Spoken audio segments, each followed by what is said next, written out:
They prayed for nearly 10 minutes as I stood there, and as soon as my booth opened, I darted for it. I voted straight Democratic ticket. Then I quickly pushed a button to submit and got the F out of there. So after realizing that they couldn't force her to turn her shirt inside out or put on a jacket, they had to let her in line. And what they did was they stood behind her in line and for 10 minutes prayed loudly. Cast magic spells. Yeah. Now, I'm not going to immediately call for this church to no longer be a viable polling place, because the church didn't necessarily do this. But the individuals who did participate in this, I don't care if they're volunteers. They should not be election workers again. Exactly. They should never be election workers again. Right.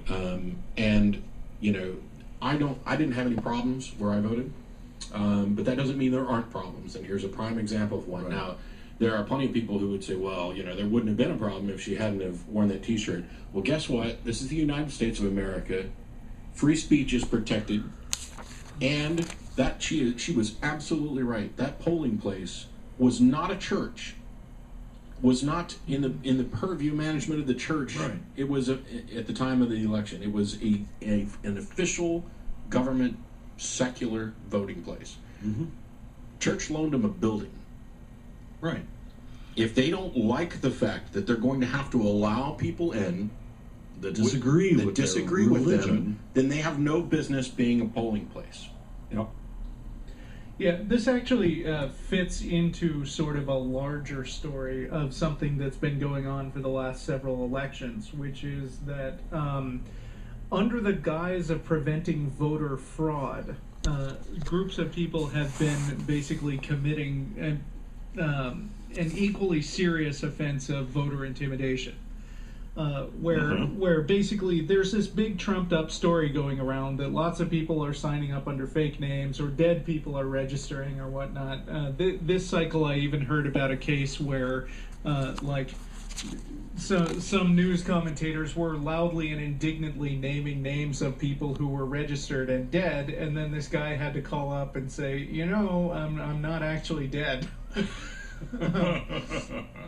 Because he had been mentioned specifically. But, I mean, what this all is an excuse to, in many cases, go there and, under the guise of keeping elections clean, go there and push people around that look like, you know, their skin color isn't the sort of thing that you would like that person to be voting, or they're wearing an offensive atheist t-shirt to you, and therefore they're probably not going to be voting for stuff you like. And that is absolutely illegal, and more ought to be done about that. Yep. No, let's see. Yeah, go ahead. Sorry for Go the ahead. gap. Oh, we are on the same webpage, and that's what happens when we both take our news from the same source. That's all right. Go for it. So there was a mega church pastor in the last couple of weeks. His name's Jim Swilley, and he came out as gay. He's a pastor in Georgia. Nothing wrong with that. And Swilley, 52, founded the church 25 years ago. He seemed the stereotypical picture of a pastor with 4 kids and a wife who doubled as his associate pastor. But Swilley said he's known he was gay since he was a little boy. He said his wife, Debbie, also knew his secret from the start. Swilley came out to his kids and his congregation. He said he knew he might risk everything, but the recent rash of gay teen suicides pushed him over the edge. Wow. As a father, thinking about your 16, 17-year-old killing themselves, I thought somebody needed to say something, Swilley said through tears. I know all the hateful stuff that's being written about me online. Whatever, Swilley said. To think about saving a teenager, yeah, I'll risk my reputation for that. Well, pastor with a conscience. Yeah. So what's remarkable about this story is that he actually did the honorable thing and came out without some kind of big scandal that was getting him He caught. wasn't caught. Yeah. Yeah. I think it's some obvious.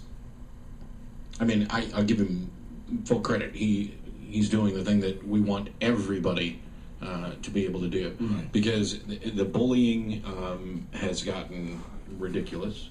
Dan Savage has started the It Gets Better. Yeah, and I have to program. wonder if Jim Swilley was actually influenced, at least indirectly, by this campaign of raising awareness about it. So, more props to Dan Savage. Yeah. Now, you gotta wonder, though, before he came out, how did he offer rapidly homosexual sermons and such? I have no idea. No idea. I will say that, you know, what we're still looking at here is an example of just how strong of a poison religion Oh, yeah. actually is. Because here's a guy who's known he was gay since he was a little kid, and because of his religious views, he's married with 4 kids and has been pretending until he's in his 50s. And Right. to his credit, when he looked around and saw the damage that was being done, he at least came out and was honest about it.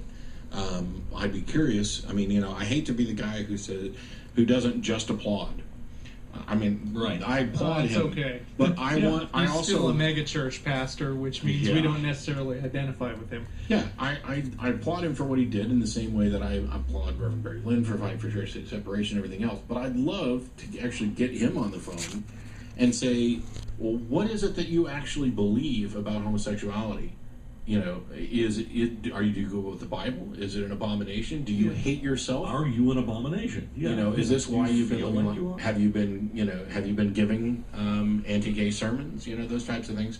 There's lots and lots of questions I like to ask, but mostly, I can't imagine the pain that this guy's had hiding who he is all these years, Oh yeah. and I don't imagine that it's going to change. I mean, if his wife has known his secret all these years, I can't imagine. You know, Any Well, I word mean, on- talk about pain. What must she have been going through? yeah, I mean, any word on the reaction of the congregation? not yet. I haven't heard anything. One of the things that came out recently is this jackass in Arkansas, Clint McCants, who posted on his Facebook. They were having the Wear the Purple Day as a way of showing empathy with those who had been bullied and beaten because they're gay. And he posted on his Facebook, he said, seriously, they want me to wear purple because 5 queers killed themselves. The only way I'm wearing it for them is if they all commit suicide. I can't believe the people of this world have gotten this stupid. We're honoring the fact that they sinned and killed themselves because of their sin. Really, people. And after being challenged on it, he said in a follow-up, no, because being a fag doesn't give you the right to ruin the rest of our lives. If you get easily offended by being called a fag, then don't tell anyone you're a fag. Keep that shit to yourself. I don't care how people decide to live their lives. They don't bother me if they keep it to themselves. It pisses me off, though, that we make a special purple fag day for them. I like that fags can't procreate. I also enjoy the fact that they often give each other AIDS and die. If you aren't against it, you might as well be for it. But wait, there's more. God. somebody should tell Bill Donahue that if he gets